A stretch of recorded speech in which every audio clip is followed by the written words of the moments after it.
Hello friends, welcome to our second video this week as we look at conditional formatting in Excel. In today's video, I'll be showing you how to highlight rows with top or bottom values. My name is Mercy Consolator Keller. Let's get started. Today we shall be using this cost column, and say we want to look at the top 5 items. You can just highlight the column, come to conditional formatting, scroll down and select top or bottom rows.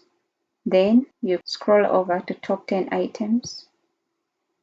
When you're here, you can adjust this value from 10 to the 5 that we are interested in.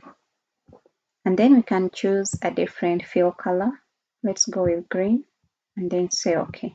Now, if you look at the data, the top 5 items have been highlighted green. Next, say instead of the top 5 items, you want to look at those items that are in the bottom 10%. So what you're going to do is still come back here, select that, then come to bottom 10%, and then like we have done earlier, you just change this to 5, and then we can leave this as red and say OK. Now, if we come back to our data, and we scroll down, we see that only one value is falling in the bottom 5%. You can choose any percentage. Now, say you want to do the same, but this time round you're interested in averages. And say you want to look at those values that are above average. Come to this, scroll down and select above average.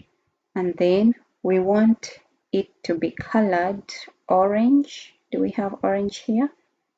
We can select custom format, come to fill, and then under this we can choose an orange color. Say OK, say OK.